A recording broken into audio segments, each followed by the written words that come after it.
Quick welcome if you're new here. This is 5 Random Questions. If you enjoy this episode, hit follow so you don't miss the next one.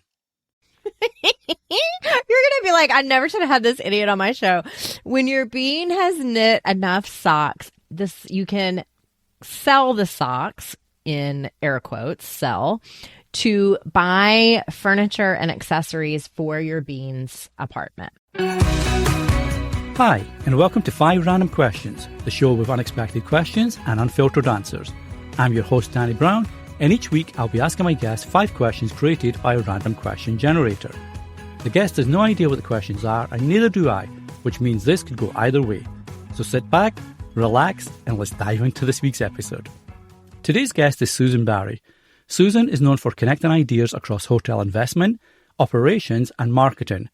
As host of the award-winning Top Floor podcast, named a Top 10 Hospitality podcast by the International Hospitality Institute in 2025, Susan sparks curiosity and conversation by interviewing leaders who are shaping the future of the industry. Susan founded Hive Marketing, a firm specialising in B2B demand generation for the hospitality industry, and she's also known for her sharp insights, humour, and ability to push conversations beyond the expected. She lives in Atlanta with her artist husband, Sean. So Susan, welcome to 5 Random Questions. Danny, thank you so much for having me. What a nice introduction. I just want to put that on repeat and listen to it. You're very welcome. And obviously this is an audio-only podcast, but we're in a green room that shares video. And I mentioned before starting recording, behind you is a lovely print. That turns out that your husband is the artist of. Yes, it's a huge painting. It's an abstract with lots of different colors, which is a little bit out of character for him, but still something that I feel really lucky to be able to have my hands on because it's too big for him to transport to fine art festivals. So I get to have it as my backdrop, and it always sparks a lot of conversation. Understandably so. It looks amazing. And this is one of the reasons I wish I did a video version of this podcast. But yeah, it looks very, very good. So kudos to your husband. And as I mentioned in your intro there, your podcast, it's a top podcast, an award-winning podcast. And it's been running for more than 200 episodes. And one thing that caught my eye in the description on your website is come for the expert tips, stay for the loading dock stories. I'm guessing a loading dock is the delivery, because you used to work as part of that.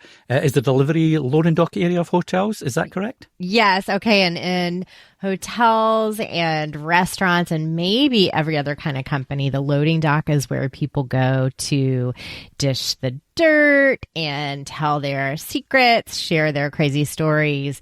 Hospitality is very, very, very famous for having the truly craziest stories of all time. And so when I initially started planning out the show, I really just wanted to invite people to come on and tell me their hard to believe stories. But the folks that I was developing the show with were like, it's probably going to be a pretty short show if all you do is take one story. So that's how we end every episode after the interview, by hopefully getting people's crazy, funny, weird, wild, wacky stories. My mom is an avid listener, and in her words, the more salacious, the better. So you can truly hear just about anything on the loading dock.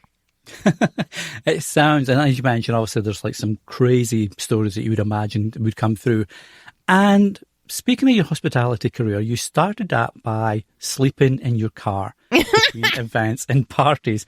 I've got to assume that must have been pretty a different kind of experience from what you do now. No more sleeping in your car now, hopefully. No, it was horrible. So I ran an off-premise catering company in Tallahassee, Florida, which is the state capital of Florida. And during the legislative session, we would be so crazy busy that there wasn't time to go home and sleep or change or do anything like that. So I would have to catch a nap in my car in between events. Also, and this is so gross, Danny, but I often drove my car for smaller caterings, if we were dropping something off or whatever. And I at one point had a half-inch thick layer of baked beans in the trunk of my car from it splashing out over the side of the hotel pans. very disgusting, very nitty gritty, hard work. Everyone thinks that the hotel business is a lot of hours and a lot of work, but compared to off-premise catering, it was a cakewalk. And I can imagine, so we spoke, you were from Atlanta. Baked beans, I would think can be a bit pungent if left in a trunk or a car in hot weather. So bad. But now you've moved on from that. No more baked beans in your life, or at least not in that way anyway. Exactly. Although I do have a slight aversion to baked beans, and now I'm starting to put it together. Maybe that's why. It's coming from your past, Yeah, I can imagine that would be something that put me off something as well. So, well, hopefully we don't have an aversion. Nice move, little segue there. Hopefully we don't have an aversion to any of the questions that we're going to put you in the random question hot seat for. So if you're ready, Susan, are you ready to jump into the random question hot seat? I am so ready, nervous, and excited at the same time. Awesome. Let me just bring up the random question generator and we will jump in. Okay, interesting one to kick things off with, actually. So, Susan, question number 1. If you could relive any day of your life, what would you choose and what would you do differently? So, a little two-parter there. Oh, my goodness. Okay, I can absolutely think of a day that was so amazingly fantastic. I would love to relive it like once a quarter. And that was on a trip to Europe with my husband to visit his brother who was stationed in Germany when in the Air Force. And we were going to a bunch of different places, but we went to Florence, met up with some of my brother-in-law's friends, and took a day trip to Tuscany. So there were 6 of us, crammed in this tiny little European car with a private tour guide who took us from farm to farm, olive oil grove to vineyard, all throughout Tuscany. And the last place we ended up, we were going to have lunch. It just so happened to be my husband's birthday. And so the proprietors of this vineyard where we were having lunch offered to let him learn to saber a bottle of sparkling wine as sort of like the celebration of his birthday. Now, this is probably as a result of the lunch, which included quite the significant wine tasting alongside of it. But it was just the most magical experience. I can still picture him savoring the top of that bottle of Prosecco.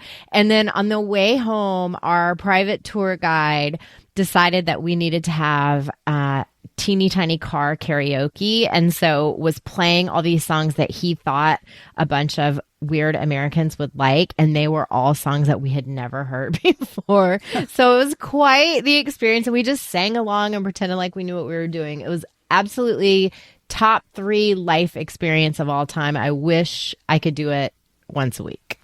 And like you mentioned there, Tuscany, that's a beautiful part of Europe. It's like gorgeous. And obviously the vineyards there, you sampled gratefully. But so I'm curious, what songs did the driver feel that you would enjoy? I don't know. I think that we were giving an 80s vibe, like sort of the skating rink, Madonna, NXS kind of music, but it wasn't that. I do not know what he was playing, but it was nothing that I knew the words to. So I just sang along and tried to fake it until we finished each tune.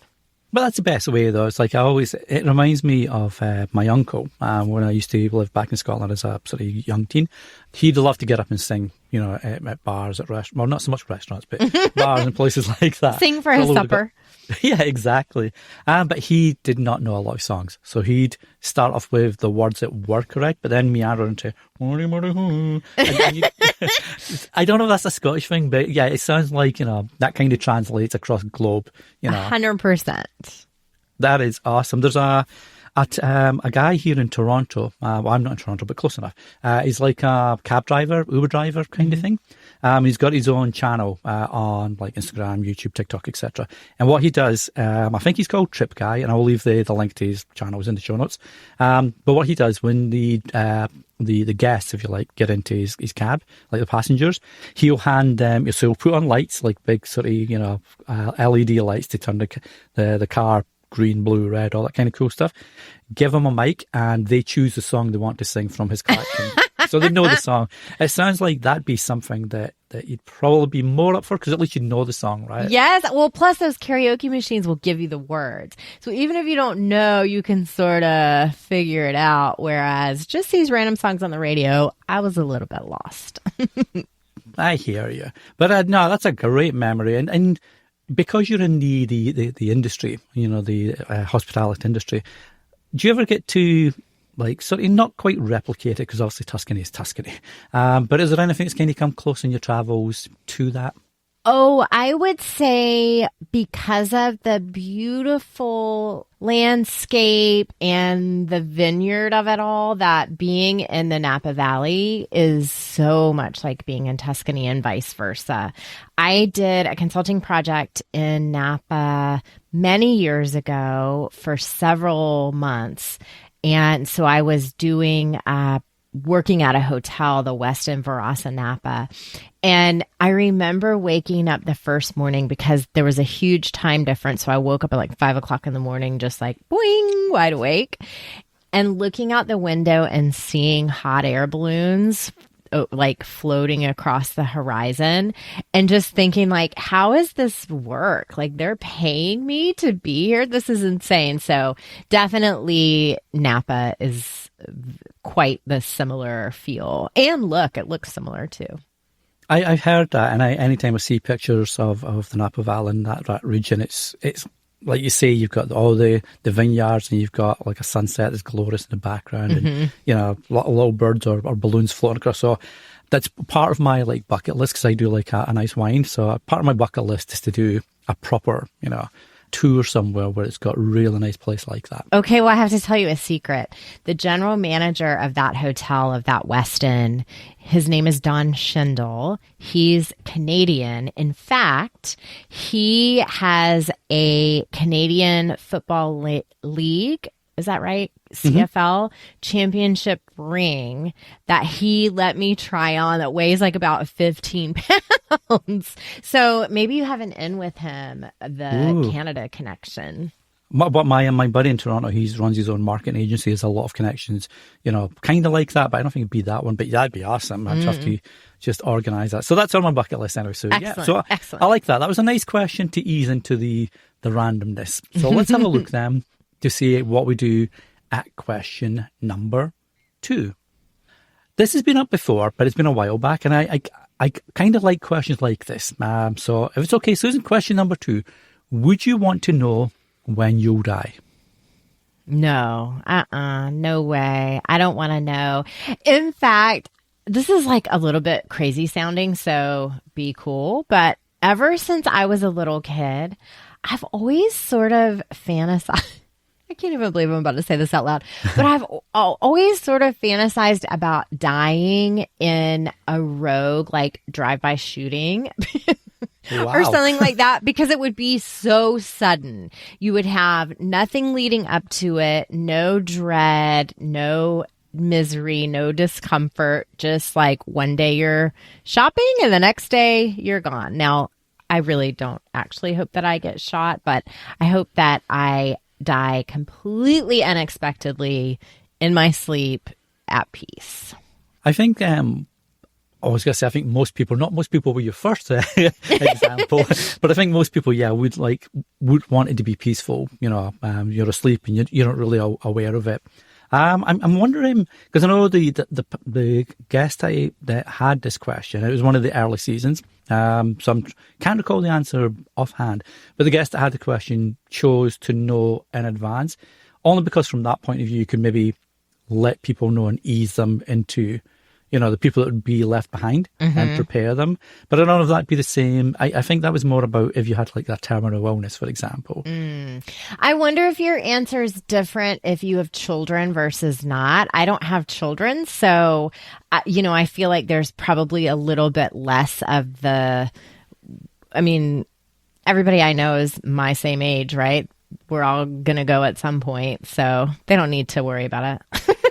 Yeah, no, that's a good point. I'm a little bit older than my wife, so hopefully she'd live another 10 years at least before, after I clogged. But yeah, it's interesting that you mentioned kids, because anytime I see people that have kids and parents die, it can be really hard for the kids afterwards. I look at, I watch the Jack Osborne show, like on his video podcast, and when his dad died and passed, you can see it still tears him up today. And I always wondered, can you try prep your kids for that? So I guess you can't really prep people. Everybody's different how they react to death. I don't think so, because I have experienced the death of loved ones who we knew would be dying soon. We were just sort of waiting for it to happen. And it still felt different when the moment happened. So like you're sad leading up to it. You sort of get accustomed to the idea. And then when it happens, you're sad all over again. There's no amount of preparation, at least for me, there was no amount of preparation that would have changed my reaction. Yeah, I always wonder how our daughter would react. She's a weird one. She's a teen, just became a teen last year. She'll be 14 next month, actually. And she cares. She's a very caring soul. But around death, like when our dogs passed, she was like, was there blood? Are they dead now? It's very matter of fact in your face about death and no emotion. And she was sad, but it was the same when her great grandma passed. And she asked her grandma, so her grandma's mom died, and she asked her grandma, so what happened? Was there blood? Is she dead now? I was like, and this was about a week after the lady had passed, and obviously my wife's mom was distraught. So she's very in your face, and I don't know if that's a good thing or not. What do you think? I think everyone copes with sort of unknowns and grieving in different ways. I probably have a tendency, first of all, I'm a crier, so I will cry like if I get too happy, I'm crying, much less too sad.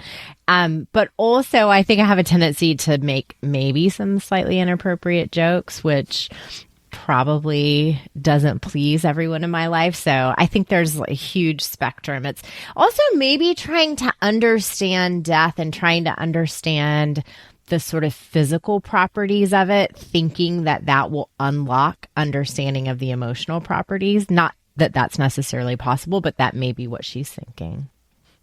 That's a good point. I'll have to, I don't want anybody to die, so I can test that theory, but that's a good point. And it's Get a like goldfish. That's a good practice. Yeah, we used to have betta fish and we couldn't keep these poor little souls alive, so we'll probably bypass that one. But yeah, I like that actually. And it's like you say, everybody's different. Like from a joy point of view, how people react to positivity can be different as well as negativity, right? So I shall ask, I won't ask her. I'll monitor her. Next time a major event like that happens, I will monitor and I will let you know how that goes. Well, and here's a way maybe to test the theory is to give a detailed explanation physically of what happened and see what is the reaction. Do you know what I mean? Like, well, the heart stopped and then that caused I don't feel like getting into too much detail, but you know what I mean? Yeah, we'll have to put an explicit rating on this one. But I hear you. It's just like, we'll try that for sure. And I say, I will update you. So you'll either get a happy update or a, what did you do? What did you tell me to do update? Okay. We will see. Well, that's a different one. So let's have a look then at question number 3. And I feel this might be a lot, but I'm going to find out. Question number 3, Susan. How often do you use your phone? Oh my Lord. I use my phone all day, every day. Here's the problem. I am a very avid reader, but I only read ebooks. Like I read on a Kindle. And my favorite way to read on a Kindle is on my phone. So that is a very stupid habit to get into, because if you're already holding the phone and you're reading a novel, it's quite quick and very tempting to slide right on over to TikTok, watch a few videos, and then go back to your book. I'm going to tell you this, though. I got an app maybe a week ago, maybe a little bit more. I am going to sneak a peek at my phone because I cannot remember the name of the app. But if you're searching for it, you can Google Hank Green productivity app. Okay, it's called Focus Friend. This app I learned about on TikTok, of course. It's a little bean, and the bean knits socks. So when you want to focus, you set a timer, and the bean will knit socks for the entire time that you don't touch your phone. Every time you touch your phone, you lose a sock. When you're you're going to be like, I never should have had this idiot on my show. When your bean has knit enough socks, you can sell the socks, in air quotes, sell, to buy furniture and accessories for your bean's apartment.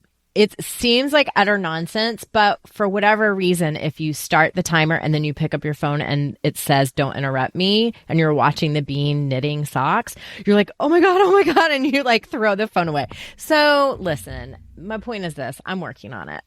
But that's why I sort of gave that little preamble beforehand, because I feel that with your job in the the industry you're in, it's very much always on kind of yes, like 24/7 industry. So I completely get that. I do love the sound of that app. It's almost like it knows you've got bad habits, for example, but it's showing you you can have a bad habit, but in a good way. Yes, it'd be really cool, and maybe it does this as well. I'm definitely going to check it out, because I can be really bad at going down that vortex of YouTube, TikTok, everything. And I think, where did the last 4 hours go?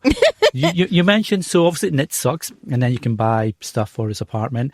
It'd be really cool if some of the stuff that you could sell maybe for other users, that could buy, or even, if you're really good, an X amount of percentage of app profit or whatever that looks like. I'm just waffling now, goes to, like charities for kids with ADHD, anything like that. That'd be kind of a cool sort of That's a good idea. There's a pro version of Focus Friend that I don't pay for, so there may be all kinds of other options that I just don't know about. I'm still very new to the sock knitting business, but once I learn more, I will share more. Sock knitting business, I like it. And obviously, as you mentioned, we can understand why you're on your phone a lot. Is there an app that you wish you could take off, even though you'd miss it a lot, because that takes up a lot of your time that doesn't need to? That's a hard question to answer, because some days and after some things happen in the United States, I wish that I had no apps, and I wish that I could stop seeing how crazy things are getting in this country. But so I guess my knee-jerk answer was going to be Instagram. But then Instagram brings me so much comedy and happiness and joy too, that I would never want to give it up. I think probably the answer with Instagram is to continuously reset your feed so that you're focusing on the things that make you happy and not interacting with things that bring you down, so that you don't get more of it. Yeah, I hear you on that. I stopped using Twitter. I can't call it X. I know it's called X, but I stopped using Twitter when it was still Twitter, because I just felt it was becoming really toxic, right? And I can't be doing with that. So I moved over to Blue Sky and was very specific about feeds I followed and not getting recommendations. And I have like autoplay switched off for videos, because I don't want to see something accidentally, especially, as you mentioned, news cycles, etc. A lot of times show really horrible stuff to get clicks and views, right? So you don't want that in your life. Absolutely. I hear you. There's like a really cool, this is just like a really poor suggestion, but there's a phone called like the Simple phone or something. And it all allows you to make calls, receive texts, and I think that's it. And set alarms, and there's nothing else. Wow. You can't download apps or anything. And I'm always tempted to kind of try that, but I feel like yourself, Susan, I'd miss Instagram and the fun stuff you can see in there too. Absolutely. Well, and The other thing that I feel like it's important to say, because most people won't ever say this, is I actually don't think that being on your phone and screen time is like the devil that we believe it to be. If I weren't doing that, I would be watching TV. So I'm just watching TV on a different size screen. Yep. One of my previous guests, Tim Truax, he's a Canadian, and he was talking about, no, it wasn't Tim, sorry, it was Colin Gray from the podcast host. And he was talking about the same thing, where a lot of the time we look at our kids being on their phones a lot and thinking it's bad. But what he found was his daughter was playing Fortnite, and basically the phone was on so her friends could FaceTime, because it's a private group, they're not letting anybody in, and they could speak and talk and, make plans in that whilst working as a team on Fortnite. So it was keeping up the art of conversation as opposed to just playing this video game all the time, right? So I think there's more nuance than just having a 6 or 8 inch screen in front of you taking away your life, so to speak. Agree. All right. Well, I like that. And I do like the fact that you have some bad habits, and you've got that app that will help you.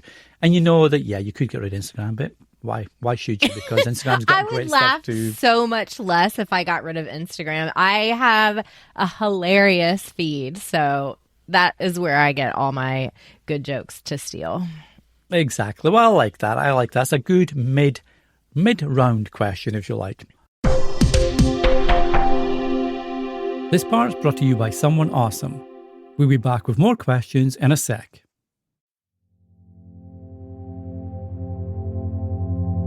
Martin here from Dad's Bedtime Stories, the podcast that takes your kids' wildest suggestions and turns them into bedtime adventures. Suggestions like, I want a story for a robot summer camp where the robots battle. Or, I want a story about a unicorn named Rainbow Dash. So if your kids want to fall asleep dreaming of wizards, dragons, planets full of living strawberries, or even a universe where kids battle with magical cards, then check it out. Dad's Bedtime Stories, available anywhere podcasts are distributed. Hey there, Danny here. If you enjoy 5 Random Questions, I've started a short weekly newsletter called the 5RQ Companion. Each week, it's just a few things. 1 lingering question from the episode, 1 small behind-the-scenes moment, and 1 question just for you. It's free, thoughtful, and a nice way to keep the conversation going between episodes. You can find it at 5rqcompanion.com. And now, back to this week's episode. So on that note, let's have a look at question number 4. What is, and again, I'm curious because obviously you're in, around the food industry. What is your favorite pizza topping? Oh, Lord, Danny, this is impossible. I love pizza. I love it so much. I have so many different pizzas that I like for different reasons. All right. If I could only have one pizza topping for the rest of my life, it would be pepperoni, obviously. Pepperoni is delicious. The little baby pepperonis that curl up on the sides and collect like a little bit of the delicious pepperoni grease on the inside, A++, amen. However, if I were getting a pizza buffet for the rest of my life, I would have pepperoni pizza, absolutely. But then I would have a Hawaiian pizza, yes, with pineapple, yes, bacon, ham, etc., A+. I would have an anchovy pizza with anchovies galore, salty, weird, delicious. Nobody else would want it but me, A+. And then there's a pizza place in my neighborhood called Grant Central, and they make something called, I think it's called the Deluxe Vegetarian or the Supreme Vegetarian or Veggie Supreme, something like that. But, it has all the vegetables, but then it has little pieces of fried eggplant, like what you use for eggplant parmesan. And then because we're contrary, we add Italian sausage to the veggie pizza. OMG, delicious. How much more time do we have? Because I could keep going on and on and on about pizza, but hopefully that's enough. No, and every single one of them, and I've said this before with other guests, I have to stop asking food questions because every time I finish an episode where food comes up, I'm salivating for the food No, that I'm was so mentioned hungry. in that episode. And pizza, I mean, it's one of these staples, right? Pizza is a perfect food. Exactly. And I feel, I'm glad you said Hawaiian. I'm really glad because that gets so much hate. I know, and it's so good. People are dumb. It is good. Oh, I forgot one. It's related to Hawaiian. There's a pizza place in Atlanta called Freedy, and this is going to sound gross, but it is so good. It's just like plain, maybe white sauce pizza. I can't remember, or garlic and olive oil, whatever. Like not red sauce is my point. And then they put pineapple and gorgonzola cheese. Sounds disgusting. Tastes amazing. Highly recommend. I may have to try and I'll find that website. Hopefully they've got a website and look to see what they put on. I'm going to have to try and do that myself. And I'll leave links to these places in the show notes. So, if anybody wants to check out them. I'm curious though, on the pizza front, are you a deep dish or are you a thin crust? I like thinner crust, but I don't like crust so thin that it's like a cracker. I like New York style where it's thin, big slice of pizza that you can fold in half and I really like just very delicious crust. Deep dish, not for me. What about you?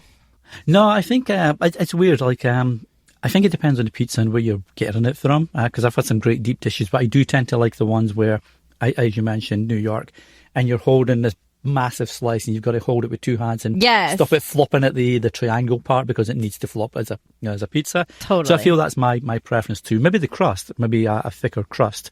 And I know some places do stuffed crust now, so you might have like garlic and herb cheese or something. But yeah, I'm very much like you. I like to be not too thick that I have to take an age to eat it. I want to like scrunch it down. Yeah, See, I'm salivating no knife already. and fork. No knife and fork with pizza. I want to be able to, most of the time, pick it up and eat it. Exactly. So it sounds like you'd be a New York versus a Chicago type pizza. 1,000%. Listen, if all I could have is Chicago style pizza, I'm still going to have the pizza. But if I got to have a choice, yes, New York for sure. Okay, well, I shall make sure to point listeners over to your site so they can debate the joys and the perils of New York versus Chicago. Yes. And keep you busy there. I'll get them to tag you on Instagram, actually. Oh, fantastic. Awesome. So that was like, and again, I'm salivating. So let's move on from the food question because I will start to want to actually make that food. Okay. Yeah, I like this one actually. This is a nice one to sort of finish off with. I'm curious about this because you mentioned, you've got your husband who's doing his art and you've got your career, etc. Susan, for question number 5, what is the ideal age to get married? Ooh, what a question. This is controversial, I think. I was 31 when I got married, but my husband and I started dating when I was 23. I have seen many, many, many people that I know get married at age 25, and he and I were together when we were 25. So I think 25 is the youngest you can be without being too young to get married. But my gut tells me that you want to be late 20s, early 30s, just so that you don't regret your decision. What about you? How old were you when you got married? Yeah, so I was 37 when I got married. So yeah, a good few years back, aging myself there. But yeah, I feel that was good because I was able to get any weird stuff out the way, and then just concentrate my time on my partner, stroke wife. But I do also see the other side where you see high school sweethearts, and they've been together 30, 40, 50 years. I think my wife's grandparents were that, actually. Oh, wow. Not high school, but they were, I think they got married, and I could be wrong, but I think they got married round about the Second World War period. So they met as part of like a blackout, and you got chatting in the when you went underground to the cellars or whatever it was to stop bombs, etc. I think that's what was happening. That's romantic. Well, plus, when you're going through something like that, you're like, the world's probably going to end. Let's just go ahead and get hitched. Yeah, that's true. And they were so happy. They were so happy. If I had to give a template for how to find true love and happiness in a marriage, I would point to these guys. They're both passed now, unfortunately. But yeah, it's just, I do feel... Now, do you feel like you can have a younger marriage, so like 20, 21, even 25, as you mentioned, but kids should maybe wait until you're in your 30s, so... Or is that something? Because I know you mentioned that you don't have kids yourself. I don't have kids. My sister got married when she was 25, I think, and then had her daughter when she was 27 or 28. I'm making that up. It's something like that. And she's incredibly happy, has a wonderful, now grown adult daughter. So I think it really probably depends on the person and the couple versus a hard and fast rule. And if there is a hard and fast rule, I am not the person to make it. Well, it is interesting because we've got friends that have got kids and not got kids. And the friends that do have kids had them at different times of their life compared to other friends. And the ones that don't have kids are 100% purely happy. They're not even bothered about kids. So I think it's like you say, I feel like society, hopefully, isn't as well. To be a happy family, you need to be the man, the woman, the two nuclear kids. Right, that kind right. of stereotype that used to be, right? It's like hopefully better now, though I can still see there's still mindsets that need to change on that front too. Absolutely. Well, like that, I feel like I know my listeners. If I look at my data, my listeners are between 25 and 44. That's the prime age group. And it's a pretty even split, actually, between male, female. So there's food for thought. You're in that age bracket. Susan's just told you what her thoughts are. I've just shared what happened to me. So if you ever feel that we did talk sense in this episode, now you know what age to get married at. Yes. So. But I feel that was a nice way to end your time in the random questions hot seat, Susan. As is only fair, I've had you in there for about 30 minutes on the hot seat there, 30, just under 35 minutes. It's only fair to hand over the question asking baton to you. All right, Danny, my random question for you is, what is the worst piece of advice you've ever been given? The worst piece of advice? I'm trying to think if I got advice from parents that didn't work out, or teachers or anything like that, or even bosses. Actually, yeah. So it's not quite advice, but it was advice on someone's point of view and thinking, if that's allowed. Because I can't think of advice offhand, but this sticks with me. So when I was younger, as I mentioned, I lived in Scotland, and at that time, certain attitudes, certainly on my family side, or certain generations of my family, had a very bigoted, ignorant attitude. And I was told there was where we lived in Scotland, it was like Scottish tenements, very working class, area. And there was it's all white people. And then there was an Indian family moved in around about when I was maybe 8, 9 years old or something. And my family just told me horrible things about Indians and people and such as. And they told me not to play with their little girl who's the same age as me because they're Indian. They're clearly going to be horrible, smelly people. Horrible things to say. And it took me a while, to when I was like a late teen, like a man in my early 20s, to really get away from all that. And when I moved away from Scotland to work in England, and that's when I really started to get a broader view of the world, thankfully. And I was sat beside her. I got placed to sit beside her at school, at my primary school, by a teacher, and she wasn't smelly. She wasn't a horrible person. She was a lovely little girl that just wanted to be liked by other kids in the classroom. Right. So I feel the advice not to, to steer clear of these people because they're not us, they're not like us, they're going to be horrible. I think that was really bad, for want of a simplistic term. That was bad advice, but it was ignorant advice, obviously. And I'm always like sorry that I listened to that because I didn't know any better as a kid, and it took me a few years to get over that and understand they were completely wrong. And because of that, I then started to have a very difficult relationship with my family and their points of view. So I would say probably that, actually. It's interesting that it took a trip to another place that was different from where you were from to sort of help shake that loose. I think that that is such a great illustration of why travel is so important, because the more places you go, the more you realize A, our similarities regardless of our differences, but B, that the things that make us different are also the things that make us exciting and interesting and special and unique and fun. So I think your story is certainly a tribute to the power of travel. Oh, 100%. And like I said, I mean, I feel that a lot of that was maybe generational. They're very typical, and I say this as a Scotsman myself. So at that generation, my granddad anyway, my dad or stepdad was very much typical of Scotsmen at that time. Mm-hmm. This was like, we're talking mid-80s, like late 70s, mid-80s. So yeah, travel was so key. It's like my first guest on this new season, Keisha TK Dutez, who I believe, she mentioned that about travel and, stereotypical, people thinking that certain cultures don't travel when they do. So yeah, I rambled there. I apologize. But great question. I appreciate you asking that, Susan. Well, it was my pleasure to put you on the spot since I've been on the spot for this whole conversation. It's only fair. Mm-hmm. It's only fair. So as I mentioned, I mean, I've really enjoyed chatting to you and getting to know you and hearing your answers today. So I appreciate that. Thank you for bringing them and sharing that with us. For our listeners that want to, learn about you, what you do in the industry, listen to your podcast, check out all the cool things you do, or maybe even sneak you a few nifty dollars to buy some of your husband's art. Where's the best place to connect and listen, etc.? Well, my podcast is called Top Floor, and the website is topfloorpodcast.com.